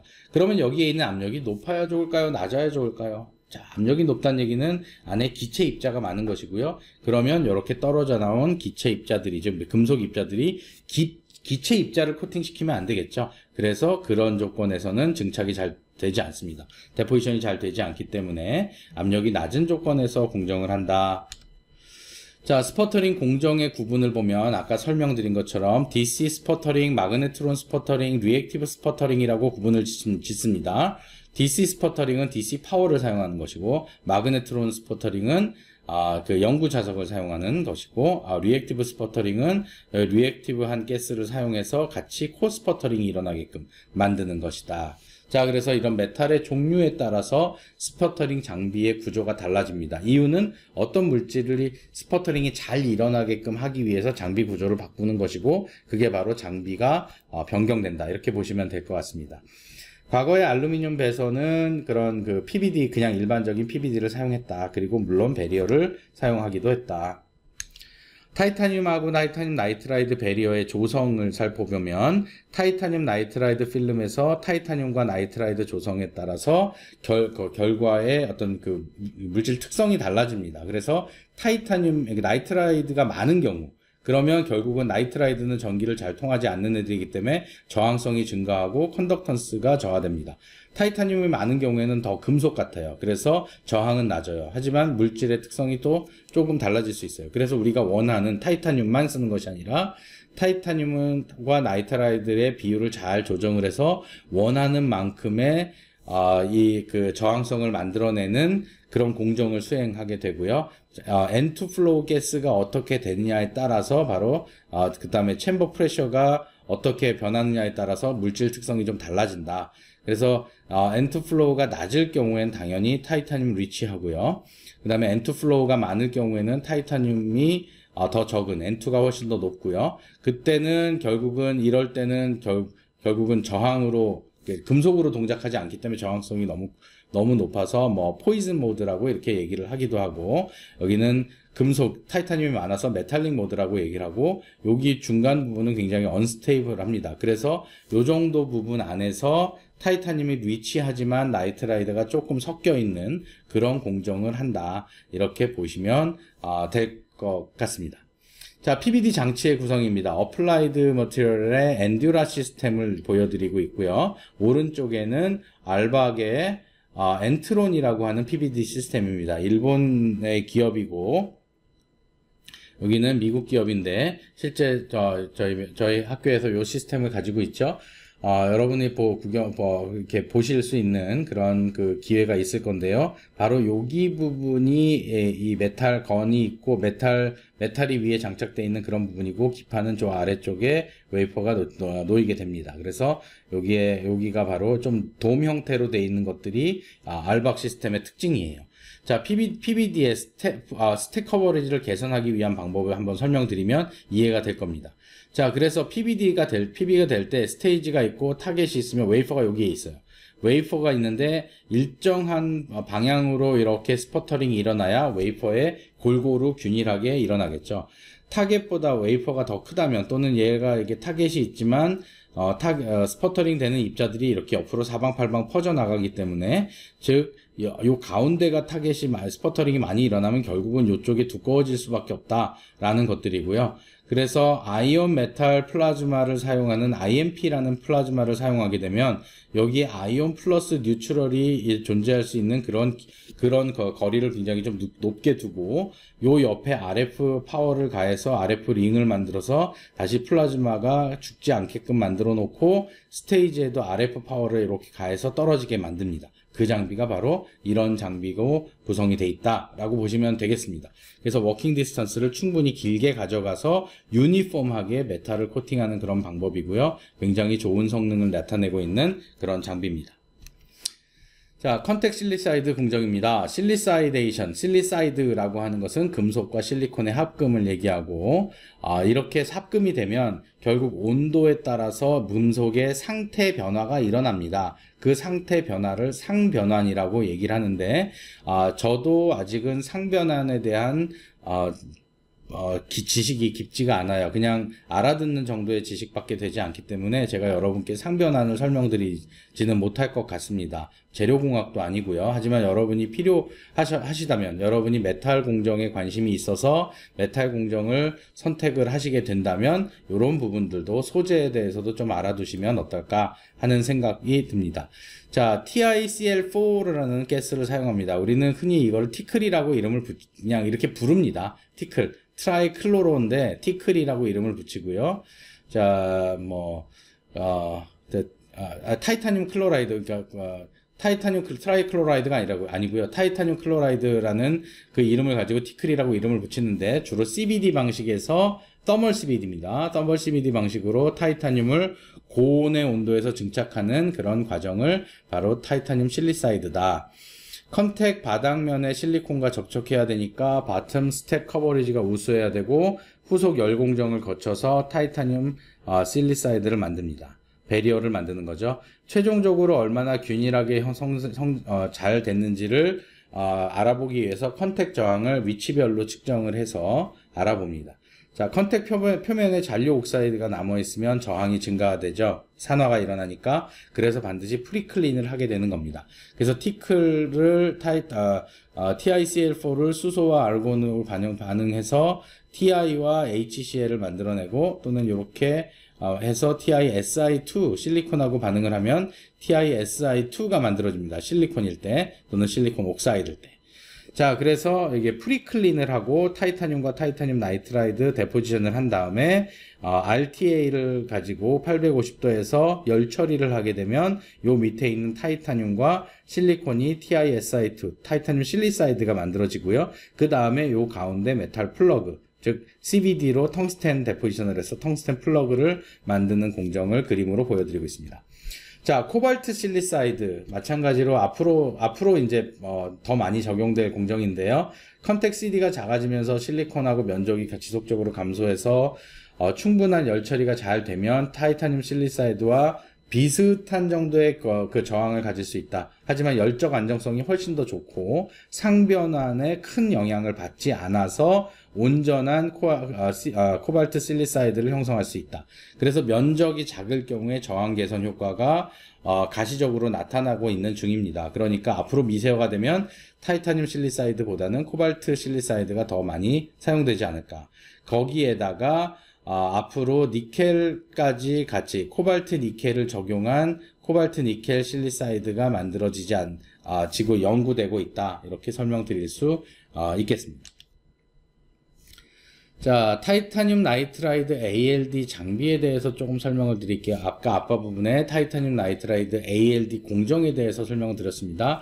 그렇게 계속 교반해서 공정을 하는 그런 장비고요. 과거에 PBD로 타이타늄 나이트라이드 했던 그 장비도 필요합니다만 이제 앞으로 하이 에스펙 레이시오로 점점 더 미세화가 진행이 된다면 결국은 컨포멀한 코팅을 위해서는 ALD 타이타늄 나이트라이드를 하는 ALD 장비가 더 많이 필요하고 지금 현재 아주 많은 장비 기업들이 서멀 ALD를 공급하고 있고요. 서멀 ALD를 개발하고 있고 거기에 더 플라즈마를 또 추가를 해서 플라즈마의 효과를 더 보려고 하는 서멀인데 또 플라즈마를 사용하는 그런 ALD도 개발하고 있습니다. 자, ALD의 TIB가 아니고 TIN이네요. 자, TIN 공정의 목적은 기존 CVD TIN보다 동일한 베리어 메탈을 만드는 것인데 대신 하이 에스펙 레이시오의 공정에 적용될 수 있게끔 만드는 겁니다. 소스는 비슷해요. TiCl4를 넣고 펄지를 한 다음에 리액턴트를 넣어서 NH3라는 리액턴트를 넣어서 다 CL이라는 것을 잡아냅니다. 그리고 쭉 끄집어내면 요 CL과 N이 반응해서 TiN이 만들어지는 거죠. CL과 H가 반응해서 HCl이 만들어지고 TI가 N과 반응해서 TIN이 만들어집니다. 그러니까 TIN을 바로 만들어 놓을 수 없으니 TIN을 만들기 위해서 TI 먼저 넣고 그 다음에 N 넣는 거죠. 걔네들이 중간에 화학 반응이 일어나게. 그래서 PBD TIN과 ALD 공정의 차이를 보면 TIN PBD는 한 번에 공정을 합니다. 하지만 ALD는 여러 번에 나눈 스텝으로 나누어서 티클 스텝과 펄지 스텝과 암모니아 스텝과 펄지 스텝 이게 하나의 한 사이클을 이루어서 한 레이어를 만들어낸다. 오래 걸린다. 그런 장비를 이제 또 뒤에서 설명을 드려야 되죠. 자, 로우 템퍼레처 공정이 가능합니다. 왜냐하면 상대적으로 로우 템퍼레처 공정이 가능하기도 하지만 사이클 내에 막질이 진행돼서 클로린 농도가 감소하고 비저항이 낮고 스택 커버리지 좋고, 즉 스택 커버리지 때문에 ALD를 사용합니다. 그런데 결국은 프로세스 타임이 너무 길어서 트루풋이 저하되니까 이거를 개선하는 그런 연구를 하고 있죠. 마침 저희 강의 자료를 처음에 만들 때 우연히 저희 대학원생이 TIN ALD 담당 대학원생이 NH3의 부식성 때문에 장비 유지가 너무 힘들다고 다른 공정으로 변환하자는 제안을 했습니다. 그 암모니아도 실은 금속을 부식시킬 수 있는 부식성을 가지고 있습니다. 그래서 실제 MFC 부식이 발생을 해서 MFC를 수리해 갖고 오는 그런 과정이 있었고, 공정을 장비를 유지하고 관리하기 위해서 굉장히 많은 노력을 하고 있는 부분입니다. 자, 여러분들도 앞으로 이게 공정이 그렇습니다. 장비도 그렇고요. 점점 어려운 공정으로 변화가고 있습니다. 그래서 억지로 만드는 그런 그 공정들을 해내고 있고요. 그 억지로 하는 공정들을 만드는 장비들을 만들어내고 있고, 그러다 보니까 예상하지 못했던, 저희가 경험하지 못했던 문제점들이 지속적으로 발생하고 있다. 그래서 결국 이 양산에서 사용하는 단어이긴 하지만 UPH라고 하는 것들을 현재 그 개선 조건이지만 TAT, 그러니까 턴어라운드 타임이에요. 얼마만큼 웨이퍼가 들어가서 이 웨이퍼가 이제 나오느냐. 라는 것이 그러니까 들어가서 나오느냐가 바로 TAT라는 건데, 공정 사이클을 빠르게 TAT 타임을 빠르게 해야 생산량이 많아지는 거죠. 수율하고는 또 더 다른 얘기입니다. 그래서 그런 물성을 개선해서 기존 BKM을 가지고 어떻게 하면 계속 계속 발전시켜서 TAT를 유지하면서 계속 물성을 개선할 것인가가 바로 아주 중요한 이 공정기술 측면에 가는 방향이다. 자, 텅스텐 CVD 장비를 좀 설명을 드리면, 공정 역할은 CVD, 텅스텐 일반적인 CVD하고 비슷합니다. WF6라고 하는 텅스텐 헥사플로라이드가 포함된 그 가스를 넣어주고요. 그래서 그 플로린을 띄어내서 바로 텅스텐을 증착하는 그런 과정입니다. 자, 텅스텐 프로세스가 끝난 다음에 그 타이타늄 나이트라이드하고 타이타늄 베리어 공정이 끝난 다음에 텅스텐 CVD 공정을 하죠. 그때 텅스텐 CVD 공정을 할 때 사일레인 이니시에이션을 넣어주고, 그다음에 시사일레인 뉴클리에이션을 만들어줘서 SiH4와 WF6를 리덕션을 시켜서 텅스텐을 만들어낸다. 자세한 공정 스텝은 뒤에 나와 있는 것을 참조하시면 좋겠습니다. 자, 그래서 결국 실리콘 사일레인을 이니셜라이제이션하고 뉴클리에이션 시키고, 하이드로젠을 리덕션 하는 그런 과정이 바로 이런 식으로 스테이션 1과 스테이션 2, 스테이션 3, 4, 이런 식으로 공정이 진행됩니다. 그래서 다이보레인을 도우스하고 텅스텐 플로라이드, 그러니까 텅스텐 헥사플로라이드라는 것을 도우스해서 이렇게 모양을 만들어가고, 이렇게 하나의 핵을, 누클리어를 형성시킨 다음에 그 뒤에 텅스텐이 계속 따라 붙게끔 만드는 과정이 텅스텐 CVD다. 이거는 PCVD를 쓰진 않고요. 더멀 CVD를 사용한다, 이렇게 보셔도 됩니다. 그래서 이런 텅스텐 CVD는 요런 사이클을 계속 반복하는 것이고, 마치 ALD하고 상당히 유사한 형태의 CVD다, 이렇게 보시면 될 것 같습니다. 자, 그래서 이런 식의 장비에서 장비 관리 인자, CVD와 ALD 프로세스 모니터링이 굉장히 중요하겠죠. 그 다음에 핵이 잘 형성됐는지, 벌크의 두께는 어떤지, 리지스티비티는 어떤지, 그러니까 휘 레지스턴스는 어떤지, 그리고 더 중요한 파티클을 관리하는 것이 핵심 기술이다 보시면 되겠습니다. 장비 파라미터로는 가스 플로우 레이트, 얼마만큼의 가스를 넣어주고 공급해 줄 것이냐, 그 다음에 히터의 온도는 어떻게 가져갈 것이냐, 데포지션 레이트는 얼마만큼을 원하느냐, 그 다음에 공정 압력이 어떠냐, 그 다음에 스페셜티 가스, 방금 얘기했던 사일레인과 다이보레인 같은 그런 스페셜티 가스들을 얼마만큼 넣어줄 것이냐를 결정하는 것이 바로 공정 기술이다, 공정 개발이다, 이렇게 표현을 하겠습니다. 자, 팹 장비의 이해에서 생긴 모양을 보면 PVD 텅스텐은 불가한 방법으로 보이죠. 결국은 왜죠? 이렇게 좁고 깊은 곳을 어떻게 하면 텅스텐 CVD로 잘 채울 수 있을까요? 그게 바로 문제점이에요. 그래서 좁고 깊어지는 것이 더 좁고 더 깊어지면 텅스텐 CVD가 안 되기 때문에 로우 플로린 텅스텐 장비를 사용해서, 일반적인 텅스텐을 쓰지 않고 로우 플로린 텅스텐 장비를 사용해서 공정을 합니다. 3D 낸드 메모리에서 워드라인 물질로 사용되는 도핑된 폴리실리콘이나 텅스텐이 사용되는데, 텅스텐은 요즘은 이제 점점 사용 안 되고요. 도핑된 폴리실리콘을 더 많이 사용하고 있습니다만, 어쨌든 도핑된 폴리실리콘을 주로 이제 많이 컨트롤하기 위해서 사용을 한다, 이렇게 보셔도 되고요. 워드라인, 그래도 텅스텐도 사용되니까 워드라인 증착에서는 ALD 방식의 로우 플로린 텅스텐이 사용됩니다. 그래서 PVD 텅스텐은 불가하고 CVD 텅스텐도 문제가 있고, 이제 이 속까지 좁고 깊은 곳을 채우려면 ALD 텅스텐이 필요하다. 자, 그 다음에 이 3D 낸드의 단수 증가에 의해서 텅스텐이 적용된 메탈 게이트 워드라인 층수도 계속 증가하고 있기 때문에 결국은 ALD가 필요하다. 그리고 이렇게 골고루 이렇게 속에까지 뭔가 다 채워야 돼요. 너무 힘들어요. 요 속에까지 채우려면 PVD는 불가하죠. 그래서 케미컬 리액션에 사용되는 텅스텐을 쓴다, 이렇게 보시면 되고요. 여기 사용된 바로 폴리실리콘 채널과 여기 게이트로 사용된 텅스텐 게이트가 여기에 있습니다. 그래서 요게 메탈 게이트고, 그 다음에 게이트 다이엘렉트릭이 있는데 옥사이드를 사용하기도 하지만 하이-K 물질을 씁니다. 그래서 메탈 게이트, 하이-K 메탈 게이트라고 해서 하이-K 메탈 게이트라는 그런 그 기술이, 그 소자 기술이 이제 아주 일반적으로 받아들여지고 있습니다. 지금 현재. 자, 그래서 그림을 보시면 마찬가지로 채널과 트래핑 레이어, 차지 트랩이 있고 그 트래핑 레이어에 요 게이트가 바로 텅스텐 CVD로 이루어져 있다. 그것이 텅스텐 ALD로 구성이, 하는 것이 훨씬 더 바람직하고 지금은 텅스텐 ALD로 구성하고 있다. 자, 텅스텐 공정의 분량입니다. 브릿지와 필링 공정인데요. 텅스텐이 아무래도 그런 공정이 좀 수월하다 보니까 얘네들이 텅스텐 분량도 나타납니다. 그래서 실제 이 라인과 라인 사이가 연결되면 안 되는데 텅스텐이 연결되어 있는 그런 워드 라인에 브릿지가 생길 수도 있고요.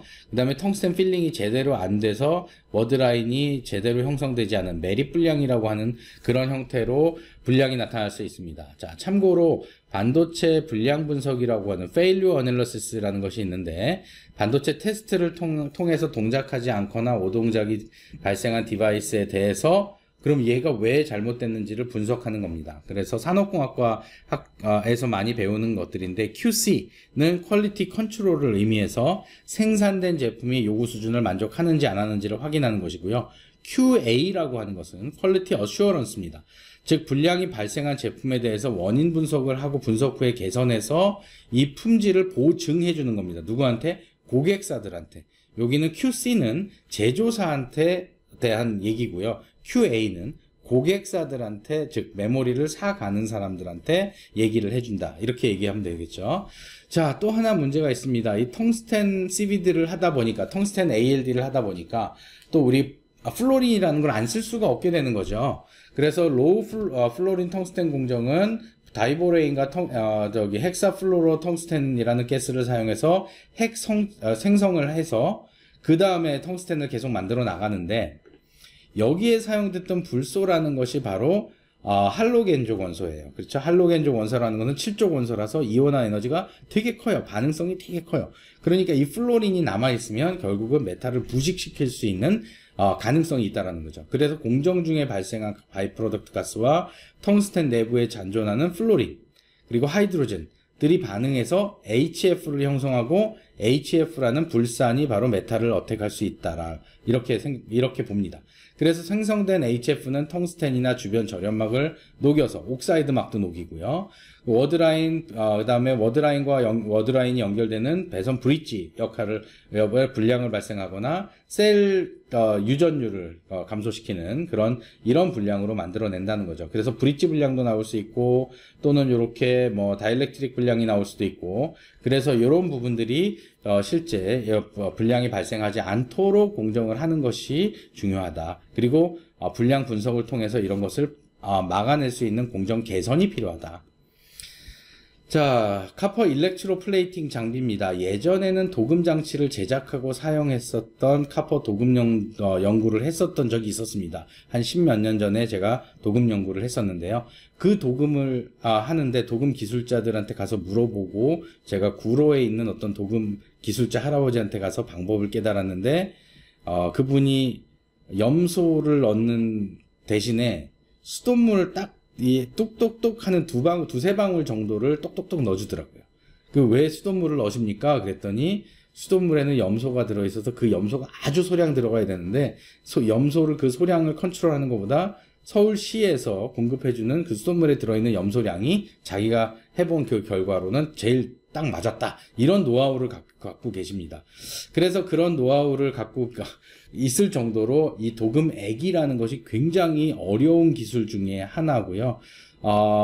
이 독일에 있는 아토텍이라고 하는 그 회사가 있습니다. 독일에 있는 아토텍이라는 회사가 기업이 이 도금액을 굉장히 잘 공급을 했는데, 최근 이제 다른 회사로 합병이 됐습니다. 말씀드리면 여러분 잘 알고 있는 그런 회사지만 독일 회사로 합병이 됐습니다. 자, 하여튼 여담입니다. 자, 카퍼 일렉트로 플레이팅 장비입니다. 공정에서의 역할은 카퍼 일렉트로 플레이팅 프로세스는 D램, 낸드, 로직 어느 공정이나 다 공통적으로 배선에 사용되고요. 특히 제가 말씀드리는 백엔드, 즉 배선 공정에서 메탈에 적용됩니다. 카퍼는 저항이 낮아서 융점이 높아서 금속 물질로 굉장히 적합하지만 패터닝이 안 되기 때문에 어쩔 수 없이 도금을 해야 된다. 즉 케미칼 내의 산화 환원 반응으로 금속 이온을 증착하는 그런 방법이고요. 좀 쉽게 설명을 드리면 여기에 카퍼가 있고 여기에 금속 코팅하고자 하는 금속이 있습니다. 거기에 황산구리 수용액이 있는데 여기에서 플러스 이온을 플러스 전극을 카퍼한테 공급해주면 이 카퍼의 플러스 이온들이 이 황산구리 수용액으로 자꾸 이렇게 삐져나오게 됩니다. 그러면서 이 황산구리 수용액에 또 카퍼가 있고요.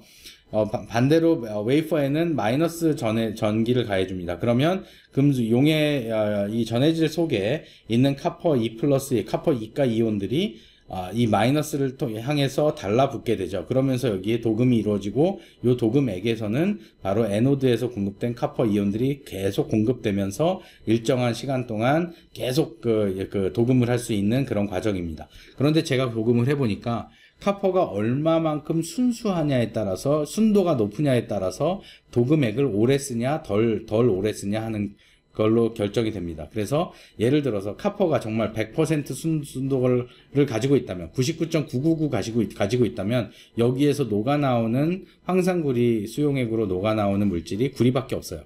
그런데 순도가 낮으면 다른 물질도 녹아나와서 황산구리 수용액에 녹아서 용액이 되게 지저분해지고 거품도 생기고 막 이런 것들을 경험했습니다.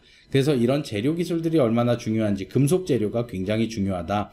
안타깝게도 금속 재료의 기술은 아직도 일본이 가지고 있다라는 점도 여러분께 설명을 좀 드리겠습니다.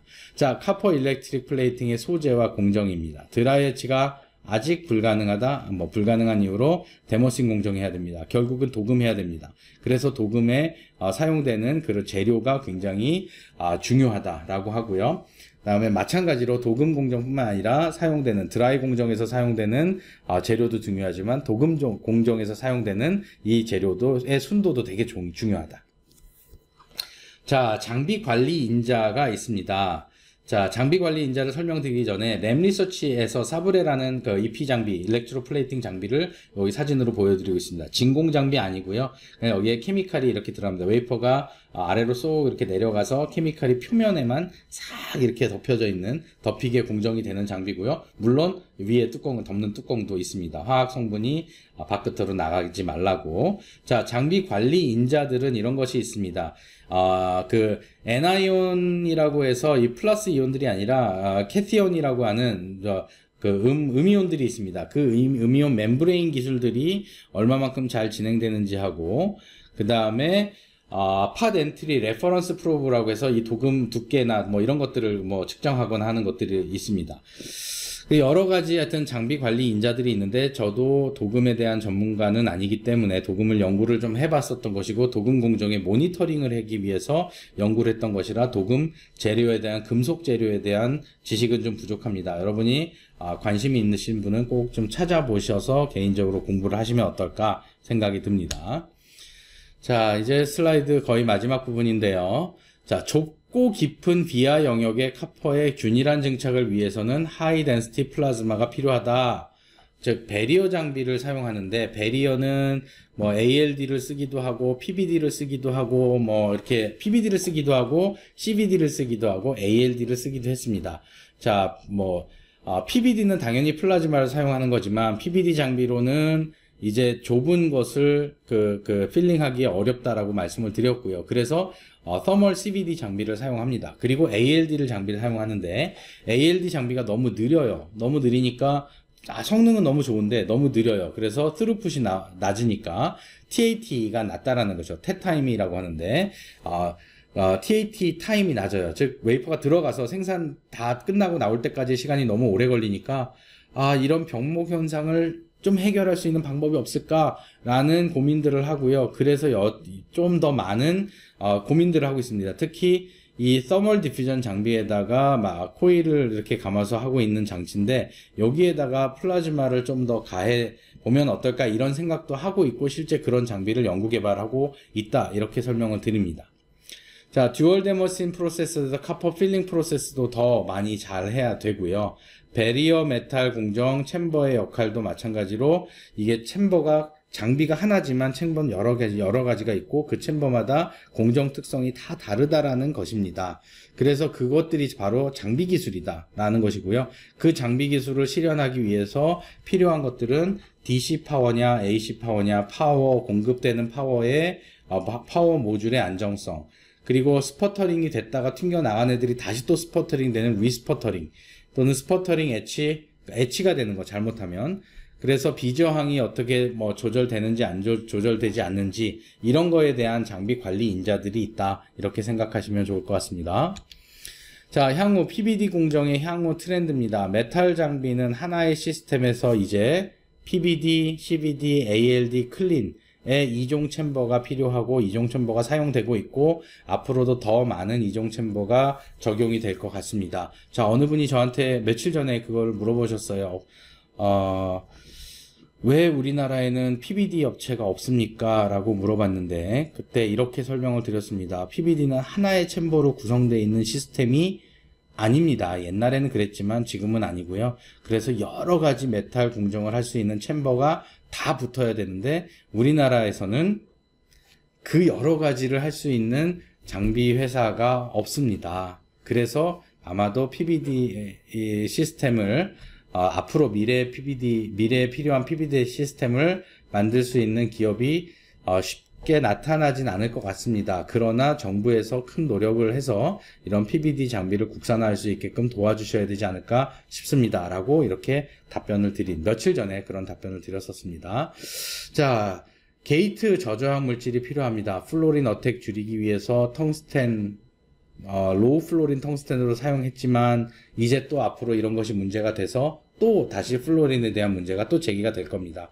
그렇다면 어떤 방법을 사용했으면 좋겠을까? 이제 텅스텐 말고 다른 거를 써야 되겠죠. 자, 그런 공정을 개발해야 되는 것이고, 그래서 PVD, 메탈 PVD, 그 다음에 다이엘렉트릭 CVD, 옥시나이트라이드, SiON, 이런 공정들을 한꺼번에, 개입 공정을 할 때 한꺼번에 공정을 할 수 있는 그런 장비가 필요하다. 어플라이드는 그렇게 제공하고 있다. 자, 인터커넥션 부분입니다. 메탈 메릭과 그 다음에 컨택 CD가 작아지기 때문에 보이드가 계속 없어야 되는데 소자 미세화 때문에 발생하는 문제들이 있습니다. 자, ALD 공정이 베스트지만 너무 느려요. 그래서 ALD를 쓰지 말자가 아니라 이제 ALD를 더 빠르게 할 수 있는 방법들을 개선하자라고 얘기하고 있습니다. 미래 기술자들은 CNT 같은 카본 나노 튜브나 그래핀 같은 전도성이 아주 좋은 신물질을 통해서 메탈 라인을 대체할 수 있다라고 하지만 전도성 측면에서는 장점이 있습니다만 공정, 집적화, 인테그레이션 차원에서는 아직도 해결해야 될 부분이 되게 많다라고 하는 것이고, 알박이라고 하는 기업에서 여러분들 많이 명지대학교 학생들한테 굉장히 관심이 많이 있습니다. 그래서 여러분들 공부 열심히, 메탈 공정 열심히 하고요. 장비 공정 열심히 하고, 알박 같은 기업에 취업을 해도 괜찮을 것 같다, 이런 생각이 듭니다. 자, 마지막입니다. 자, 연금술이라고 하는데요. 제가 이렇게 연금술, 저도 그냥 연금술이라는 단어가 떠올랐습니다. PVD 시스템은 새로운 금속을 만들어내는 것은 아니지만 그 금속을 원재료를 가지고 정말 목적에 필요한 그런 새로운 금속을 만들어내는 그런 공정 기술이 아닌가 싶습니다. 우리나라에서는 아직도 PVD 장비 기술이 없다라고 말씀드렸지만 실제 일부 PVD 장비를 하는 기업들은 있어요. 디스플레이용 PVD 기업은 많이 있습니다. 반도체용 PVD 기업은 아직 없습니다. 자, 그래서 여러분들이 이런 PVD 공정에 관심을 가지고 소재에 대해서 관심이 있다면 미래의 연금술사가 되어 보시는 건 어떨지 한번 제안을 드려봅니다. 자, 장시간 동안 수고하셨습니다.